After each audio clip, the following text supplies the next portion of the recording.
Louvado seja Nosso Senhor Jesus Cristo, para sempre seja louvada Sua Mãe Maria Santíssima. Neste nosso encontro de hoje, vamos concluir o livro de Daniel. E nesta conclusão do livro de Daniel, vamos dividi-lo em 3 momentos. O primeiro momento, que diz referência aos capítulos 10, 11 e 12, que continuam naquela linha da visão apocalíptica do livro de Daniel. E por isso o capítulo 10 trata da visão final, a vitória de Miguel para o povo judeu. Nesta visão, Daniel trata de uma luta, a luta entre o bem e o mal.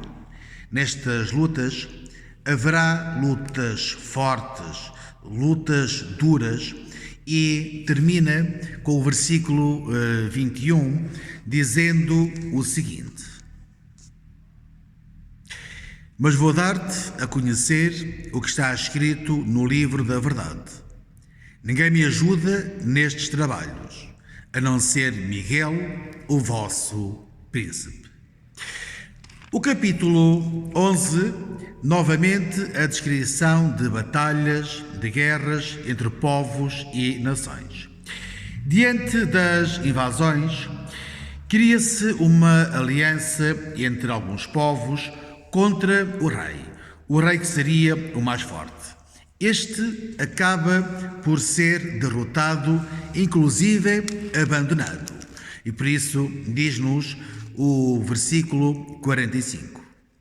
Levantará as tendas do seu quartel real, entre o mar e os montes da Nação Santa. Então chegará o termo da sua vida e ninguém lhe prestará auxílio. E terminamos esta parte com o último capítulo, que é o 12, onde nos fala da visão de Daniel, mas agora a visão já quase final mesmo, que é a vitória da vida. Fala da ressurreição dos mortos, onde a vida está acima de tudo. E por isso termina dizendo: Tu vai até ao fim e repousarás. Levantar-te-ás para receber a tua parte da herança no fim dos tempos.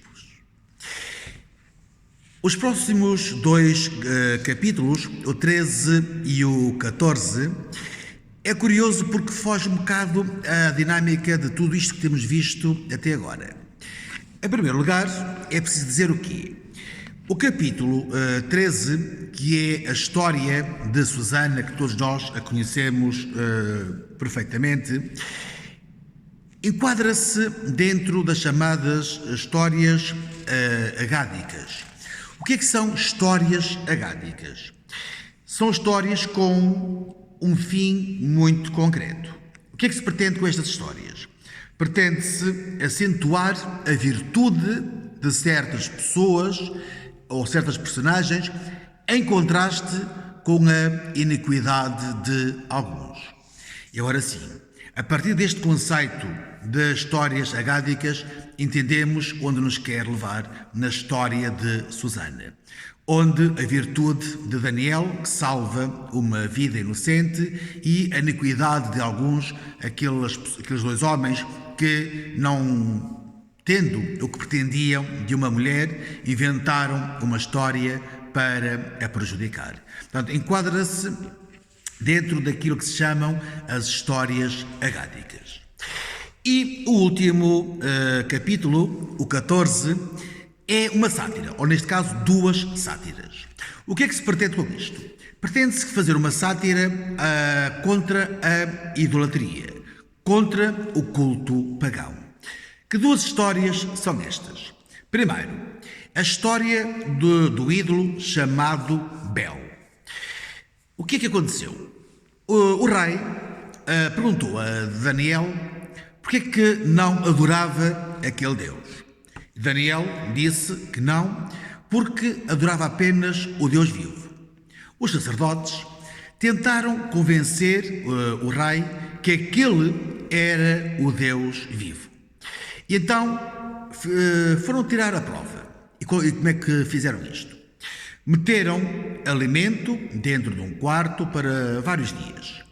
E onde estava a estátua do ídolo Bel, e disseram ao rei: olha, então vamos ficar aqui durante alguns dias, está aqui o nosso Deus, vamos meter aqui alimentos e daqui a alguns dias vamos selar a porta e depois vamos ver se estes alimentos foram comidos ou não.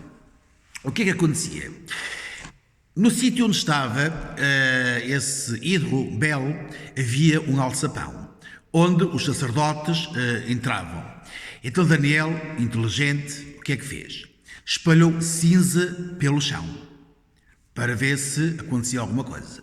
Passaram-se os dias e chegou o dia em que o rei chamou Daniel para entrarem nesse espaço onde estava o ídolo Bel. O rei pergunta a Daniel: olha, as portas estão seladas, confirmas? E Daniel: sim, confirmo. Quando abrem as portas, o que é que o rei encontra? Aquela comida que foi deixada lá dentro para o Deus vivo tinha sido comida. Então o rei diz a Daniel: então Daniel, aqui está a prova que este é o Deus vivo. Daniel simplesmente diz ao rei: olha para o chão, não vês aí marcas? Ou de quem são essas marcas que aí andam? São do Deus ou são marcas humanas de quem entrou aqui dentro?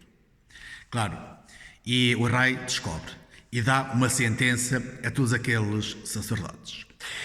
E a segunda sátira tem a ver também com um ídolo que é um dragão, onde dizem que era o Deus vivo. E novamente repete-se a história, o rei diz a Daniel: porque é que tu não adoras o dragão, que é o Deus vivo? E Daniel volta a fazer uma proposta ao rei.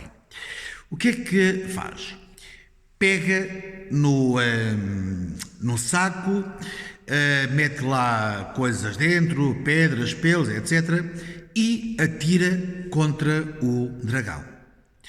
O dragão que vai para a garganta, o dragão parte, morre, entre aspas, e perante aquilo é dito ao rei: viste o que Daniel fez? Matou o nosso Deus.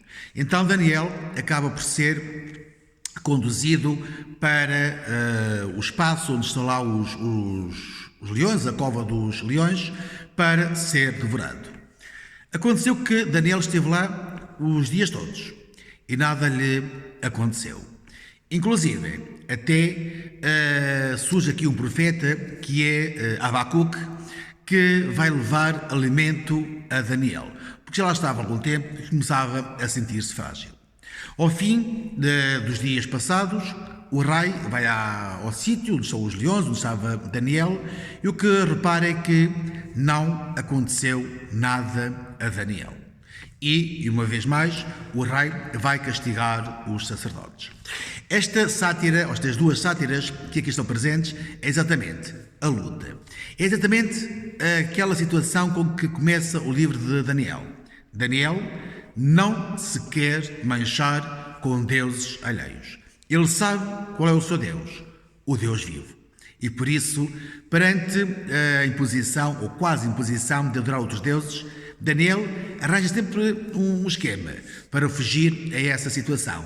Fugindo e mais do que isso, mostrando ao rei que o Deus vivo, o Deus verdadeiro, não é aquele que é feito por mãos humanas, mas é o Deus da vida. O Senhor esteja convosco. Abençoe-vos Deus Todo-Poderoso, Pai, Filho e Espírito Santo.